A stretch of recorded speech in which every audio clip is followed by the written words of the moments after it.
에베소서 4장 17절에서 24절입니다. 신약성경 313, 314페이지입니다.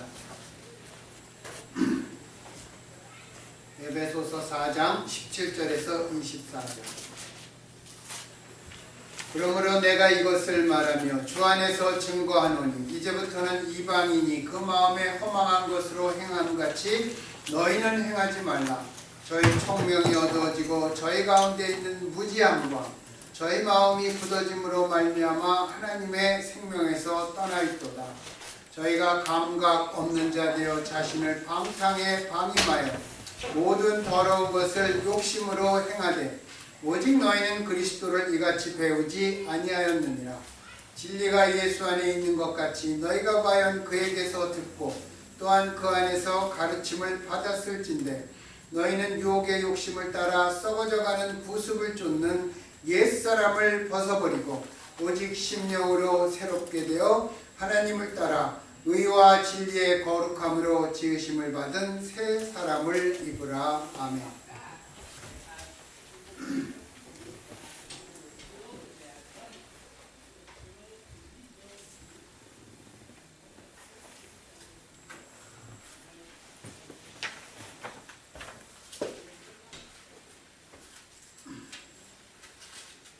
예, 오늘 새 사람을 입자, 다른 말로는 새 사람이 되자, 그런 뜻으로 우리가 에베소서 4장 17절에서 24절의 말씀을 거기에 포커스를 해서 마쳐보겠습니다.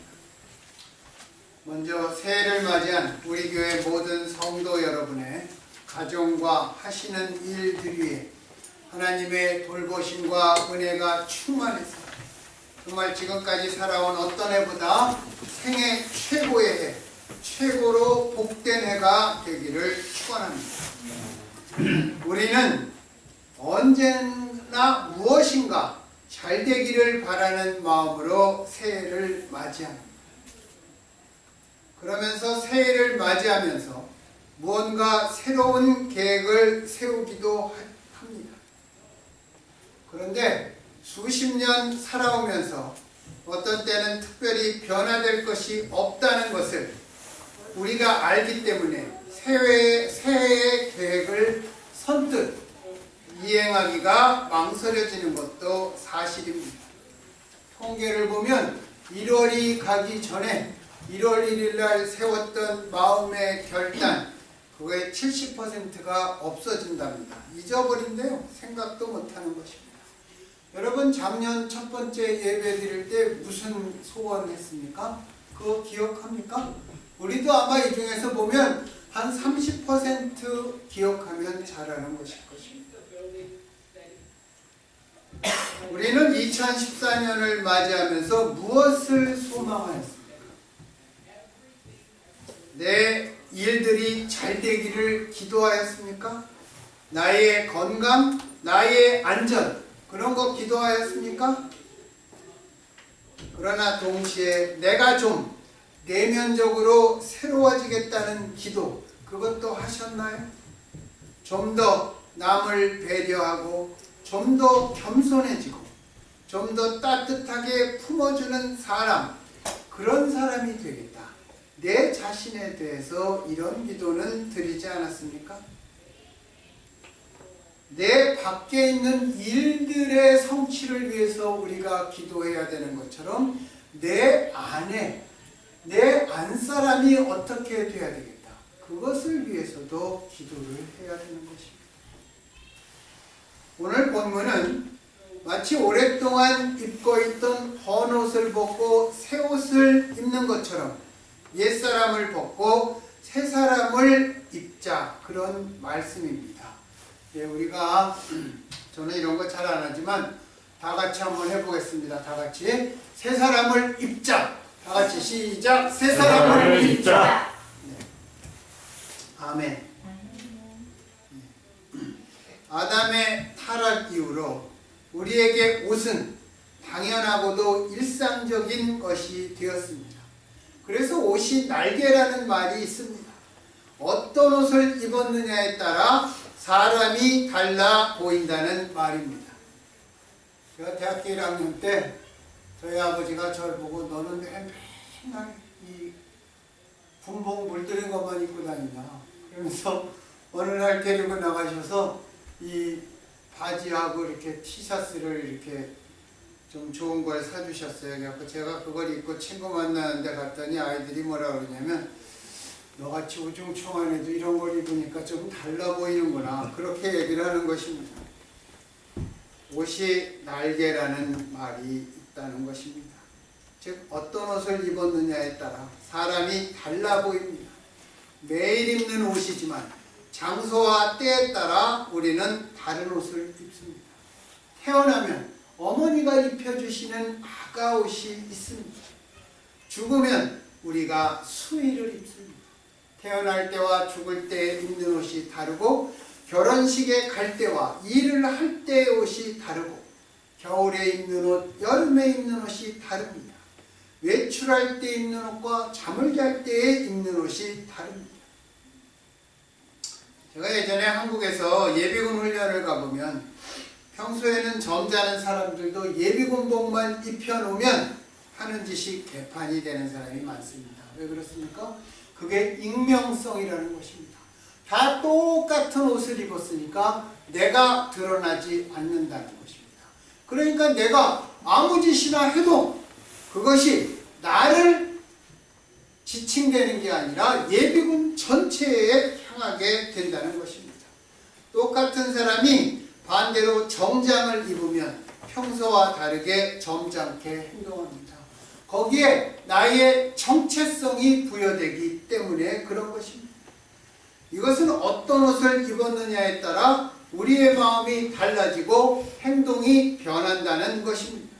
새 옷을 입으면 우리의 마음도 새로워지는 것처럼 예수 그리스도로 옷을 입고 우리의 마음을 새롭게 하여 새 사람이 되자는 것이 오늘 사도 바울이 에베소서 4장을 통해서 우리들에게 하고 싶은 이야기입니다.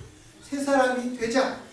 가만히 생각해보면 참 좋은 표현이고 참으로 의미 있는 말씀이라고 생각됩니다. 오늘 우리가 본문에 보면 옛사람과 새사람이 나옵니다. 그러면 새사람이 되기 위해서 우리는 어떻게 해야 합니까? 먼저 이 에베소서가 쓰여졌을 당시의 역사적 배경을 생각해야 합니다. 에베소 지역은 오늘날의 소아시아 지역으로 현재는 터키의 영토입니다. 에베소 교인들은 원래는 이방인 혹은 이교도들이었습니다. 에베소에 보면 아르테미우스라는 여신이 있습니다. 그 에베소 도시를 이 아르테미우스 축제일날 그 신상을 끌고 한 바퀴씩 돕니다. 그 신상에 또 신상에 그것을 금도금이나 은도금으로 만들어서 팔아서 금장색, 은장색들이 많은 돈을 벌었습니다. 그랬던 사람들이 예수 그리스도를 믿고 그리스도인이 되었습니다. 그들은 비록 예수를 믿게 되었지만 이전에 이교도였을 당시에 가졌던 옛 모습들이 남아 있었습니다. 여기에서 우리가 이것을 당시의 이교도라는 것은 이방 종교를 얘기하는 것입니다. 그 이방 지역의 문화보다는 그들의 종교 그 습관과 생활을 얘기하는 것입니다.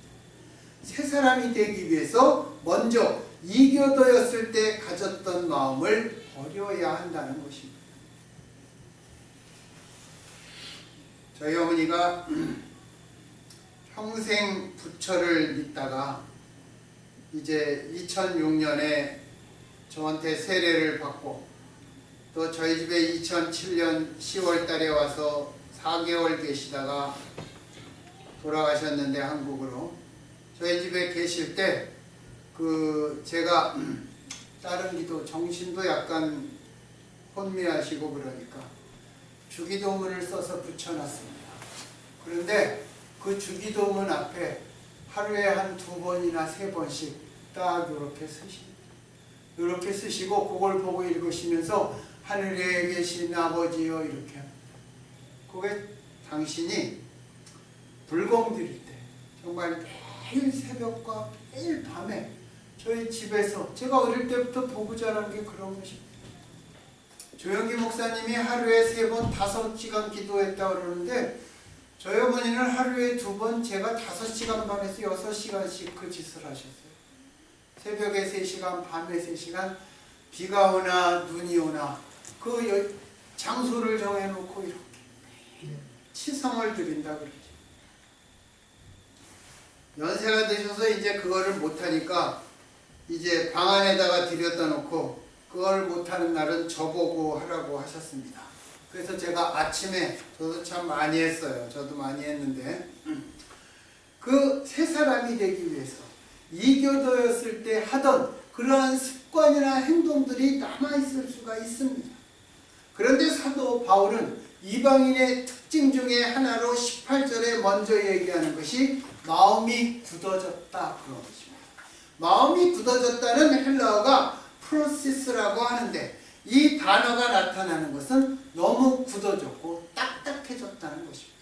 그래서 아무것도 느낄 수 없는 감각, 그것이 상실되었다 이런 말입니다. 여러분, 우리가 살아가면서 때때로 우리가 살짝 거짓말을 할 때도 있습니다. 그리고 거짓이 아니니까, 이것은 정직이니까 그런 것은 정말 어쩌다 가끔은 상대방에게 화살 끝에 독을 묻혀 발라갖고 쏘는 것과 똑같습니다. 그래서 저는 그게 정직이라는 이름으로 행해진 독화살, 저는 그렇게 얘기합니다. 어떤 사람의 아픈 과거가 있습니다. 이 아틀란타에도 제 동무가 하나가 정말 출생의 아픔이 있어요. 그거를 드러내놓고 얘기하면, 정직하게 얘기했다 그러면 어떻게 됩니까? 그 사람에게 독화살이 되는 거죠. 그럼에도 우리는 살짝 거짓말을 합니다. 그러나 거짓말을 하고 난 다음에 우리 마음에 뉘우침이 생기고 후회를 합니다. 다른 죄를 범했을 때도 믿음이 연약하여 담대하지 못했을 때, 믿음을 굳게 붙잡지 못하고 현실과 타협했을 때도 우리는 후회하고 회개합니다. 여러분, 요한계시록에 보면 니골라당이라는 게 나오죠. 너희가 니골라당. 니골라당이 무엇인지 성경은 말씀하지 않습니다. 그런데 니골라당은 당시에 무엇을 했냐? 현실과 타협하는 그러한 것을 했던 사람들이 니골라당입니다.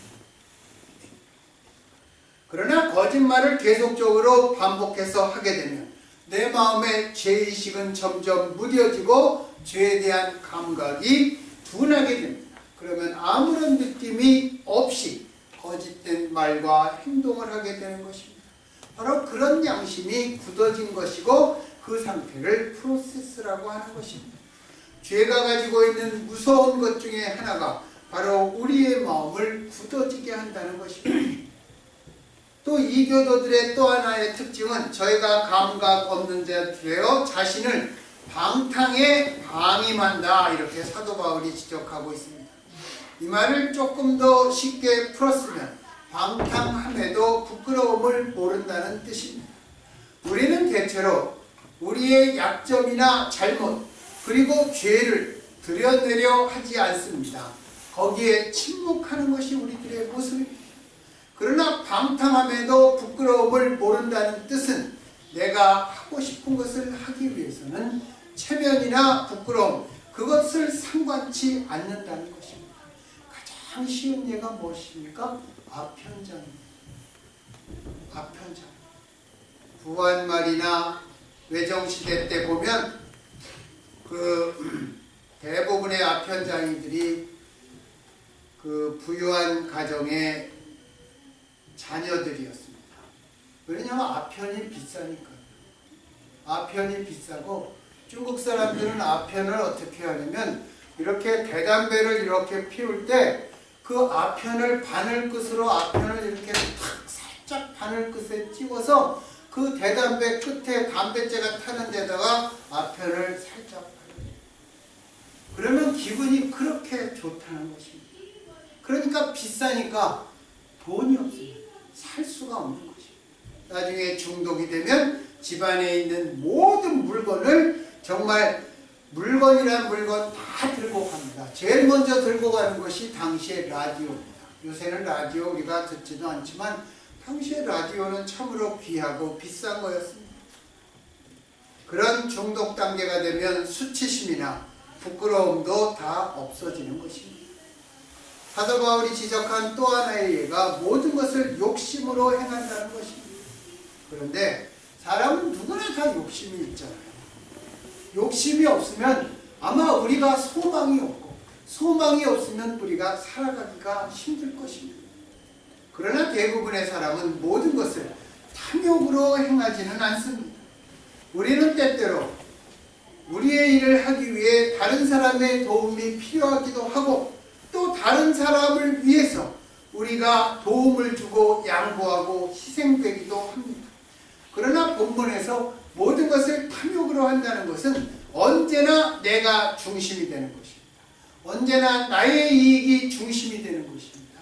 언제나 나의 길이 중심이 되는 것입니다. 그것을 위해서 다른 사람을 이용하고 경쟁자가 되거나 내 길을 가로막는 사람이 있으면 그것은 처치해버리는 것입니다.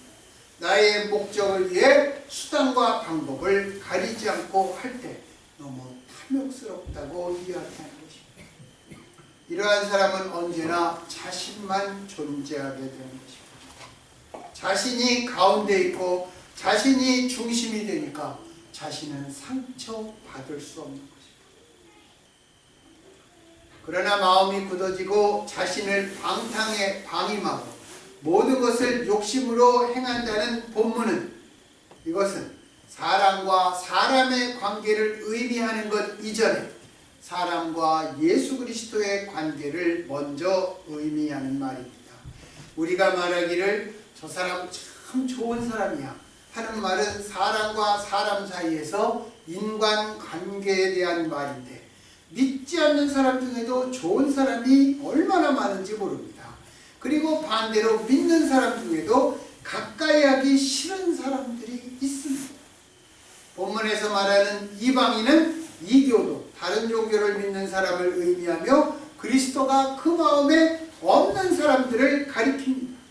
그리스도를 모르는 사람들의 마음이 하나님 앞에 굳어져서 자신들이 하나님 밖에 죄를 짓고 산다는 것에 대한 인식이 없고, 예수님께서 다스리신다, 그 대신에 내가 주인이 되어서 내 마음대로 죄의 지배를 받고 산다는 것입니다.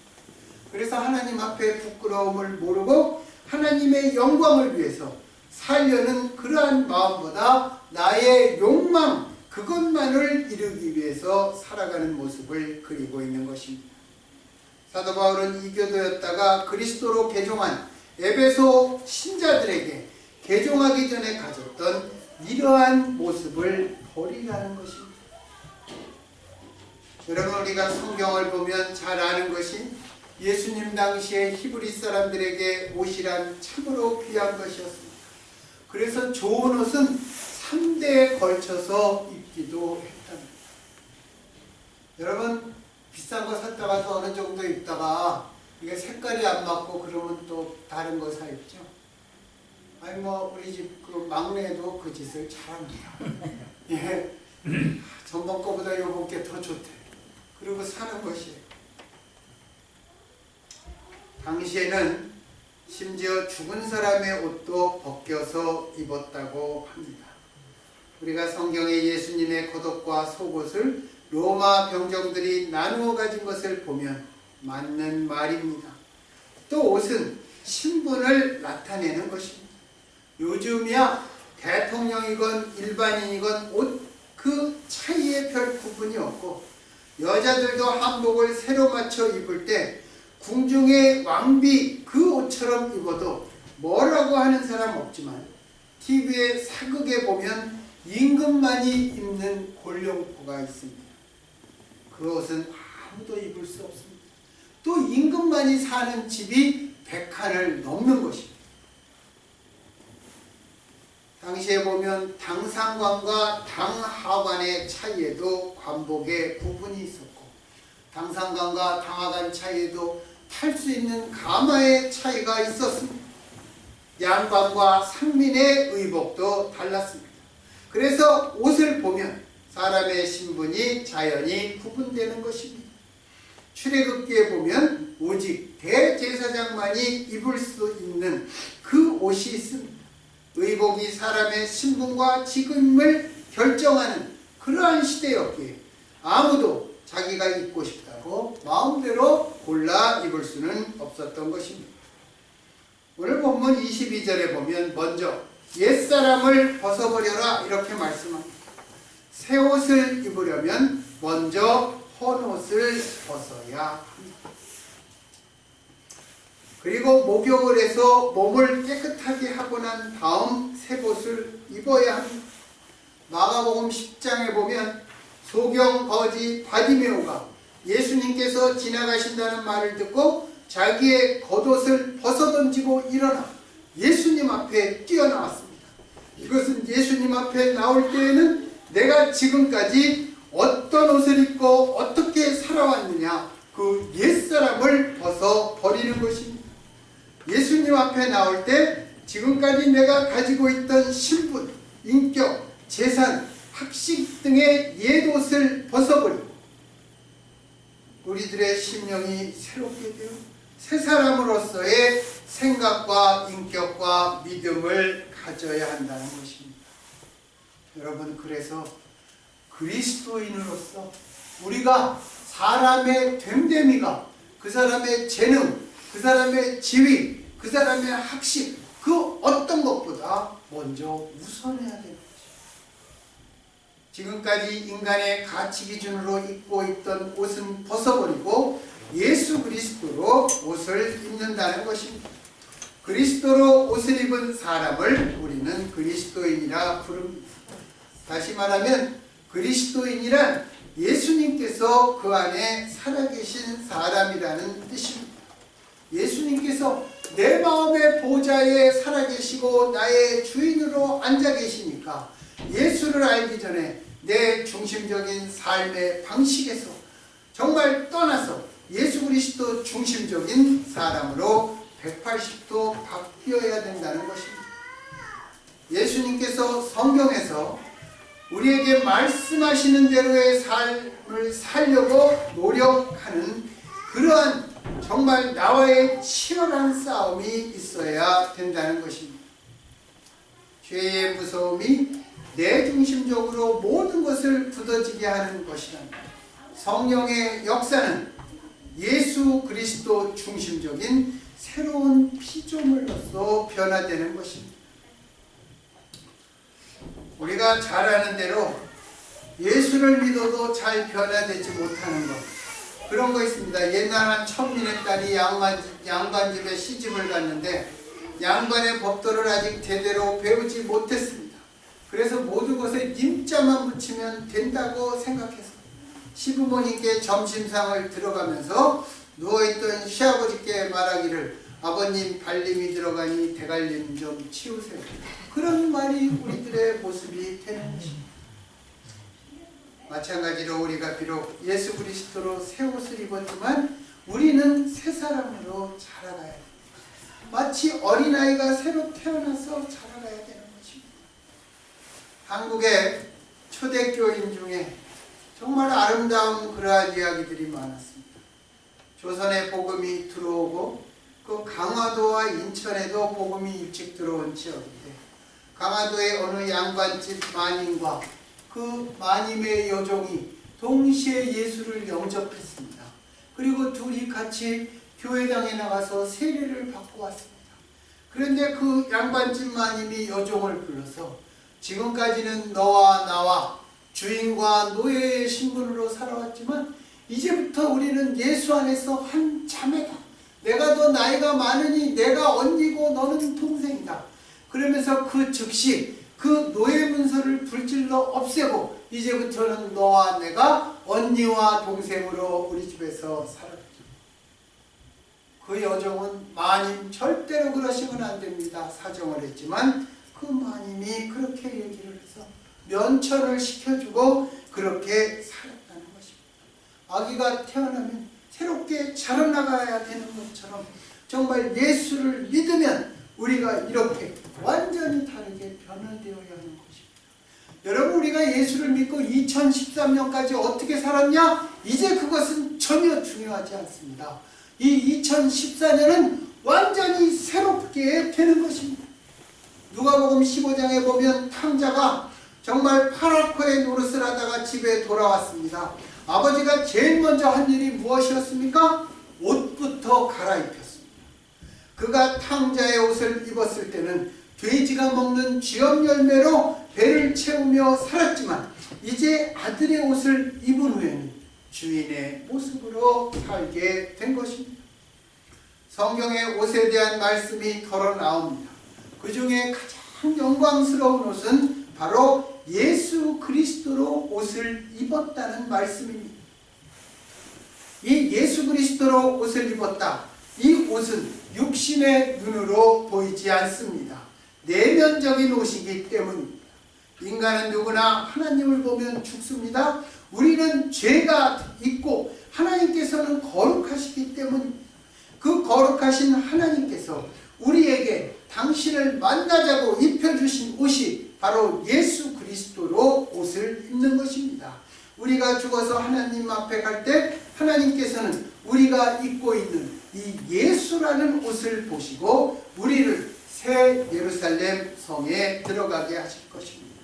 눈에 보이지도 않고 손으로 만질 수도 없는 이 영광스러운 옷은 영원한 생명을 가진 하나님 자녀라는 신분의 표시입니다. 성령께서 교통하시고 우리에게 감동, 감화, 역사하시는 교제의 통로입니다. 그리고 예수 그리스도께서 내 안에 주인이 되어서 나를 다스리시고 인도하시는 표시입니다. 이 옷은 우리의 마음을 새롭게 하는 옷입니다. 이 옷은 우리의 마음을 주님 앞에 가난한 심령이 되게 합니다. 우리의 마음을 주 앞에 회개하게 합니다. 기도하게 하시고 찬송하게 하시고 성령의 역사에 민감하게 하시는 옷입니다. 이 옷을 우리가 입고 우리는 이 세상의 빛과 소금의 역할을 합니다. 이 옷은 다른 사람을 위해 나를 희생하게 합니다. 이 옷은 구할 것이 엄청나게 많은 이 세상에서 하나님 나라와 그의 의를 항상 먼저 구하게 하는 것입니다. 이 옷은 우리의 모든 것을 하나님의 영광을 향하여 불태우게 하는 것입니다. 이제 새해가 시작되었습니다. 제가 1월 1일이 시작되면 항상 하는 게 있습니다. 나무 앞에 이렇게 서보는 거예요. 제가 올해도 그랬어요. 우리 나가면 나무들이 여러 개 있잖아요. 제가 그 나무를 대하고 있습니다. 그리고 제가 아침마다 뛰는 그 고등학교 주변에 거기에 나무들 앞에서 거기에 어떤 나무는 봄이 올 때까지 이 낙엽이 떨어지질 않아요. 그게 단풍나무인데 떨어지질 않습니다. 그런데 올해는 초겨울에 비바람이 드셌는지 이파리 나무들은 모두 옷을 벗었습니다. 이제 봄이 오면 모두 새싹을 낼 것입니다. 그 나무들을 보면서 한편으로 참 부럽다는 생각을 매년 그 생각을 합니다. 그 나무들 가장 아름다운 것을 버릴 줄 알아야 꽃은 다시 피는 것입니다. 가장 소중한 것에 미련을 던져버려야 다시 이파리가 새롭게 나는 것입니다. 나이가 들어갈수록 성격과 생각과 행동이 점점 멈칫거리고 굳어져만 가는 우리의 삶, 이처럼 한 번씩 내 자신을 가리고 있던 위장의 이파리들을 초겨울 바람에 털어내고 처음처럼 새싹으로 새롭게 살아볼 수 있다면 얼마나 좋을까. 제가 그 생각을 하면서 나무 앞에 1년에 한 번씩 그렇게 되면 내가 좀 더 인간다워지고 사람다워질 것 같지 않습니까? 새 사람을 입는다는 것은 먼저 옛사람으로 돌아가지 않는 것입니다. 그리고 지금까지 익숙해진 모습에서 완전히 새로워지는 것입니다. 우리의 인생이 전혀 새로운 여정을 살아가는 것입니다. 부분적으로 개선되는 정도가 아닙니다. 이 세상을 새롭게 보고 완전히 새롭게 자라가는 것입니다. 우리 중에 그 누구도 예수 그리스도 앞에 다 자란 사람은 없습니다. 아직도 우리의 열매는 어설프기 짝이 없습니다. 어디에 내놓기는 부끄럽습니다. 우리 자신도 이것을 서로 말은 잘 안 하지만 각자 잘 알고 있을 것입니다. 우리는 아직도 여전히 주님 앞에 믿음의 어린아이들이기 때문에 더욱 우리는 건강하고 힘차게 자라야 합니다. 새해가 시작되는 이 연초에 우리가 새로운 결단을 성령의 역사로 해야 되지 않겠습니까? 그래야 지금부터 또 다른 시작을 완전히 새롭게 하는 새 사람이 될 수 있을 것입니다. 새해가 밝은 해가 떠오를 때 얼마나 희망적이고 그것도 아름답습니다. 그것도 아름답습니다. 우리 중에 가장 젊은 사람은 지금까지 살아온 날보다 더 많은 날을 살아갈 수 있을 것입니다. 그러나 우리가 그렇게 나이가 많지 않은 사람들이 많지만 지금까지 살아온 세월만큼 살아갈 정도이고 지금까지 살아온 것보다 우리가 짧은 세월을 살다가 하나님 앞에 갈 수 있습니다. 여러분, 아침에 찬란하게 떠오르는 해 참으로 희망적입니다. 참 아름답고 힘을 주지만 정말 석양의 그 아름다운 빛을 남기며 자기 자리에서 뒤로 물러나는 석양도 참으로 아름답습니다. 저는 어려서부터 그 석양을 바라보면 지금까지 저 석양 너머에 정말 아름다운 세계가 있을 거라는 것을 한 번도 제가 정말 해보지 않은 적이 없습니다. 우리가 정말 아름다운 석양이 되어서 정말 그 있던 자리에서 물러나면서 내가 있던 자리에 찌꺼다리가 되면 내 후대 사람들이 그것을 밟고 넘어갈 거 아닙니까? 걔네들이 내가 징검다리가 되지 않으면 걔들이 건너갈 수가 없습니다. 그게 징검다리입니다. 그러나 징검다리가 되면 나는 건너가지 못하지만 내 뒤에 있는 사람은 건너갈 수 있는 것입니다. 그것이 내 자식이 될 수 있고 믿음의 후사가 될 수 있고 내 이웃이 될 수 있고 다음 세대가 될 수 있는 것입니다. 여러분, 그 자리가 정말 아름답다는 것을 우리가 생각합니다. 정말 이 새해 완전히 새롭게 되어서 하나님께서 주시는 신령한 복, 완전한 복, 영원한 복을 받고 또 그것을 나누고 특별히 우리 뒤에 후세대들에게 나누어주는 복의 근원이 되어서 정말 하나님께서 우리를 보고 기뻐하시는 그러한 당신의 아들과 딸이 되길 세운 대신 우리 주 예수 그리스도의 이름으로 간절히 축원합니다. 아멘. 기도하겠습니다.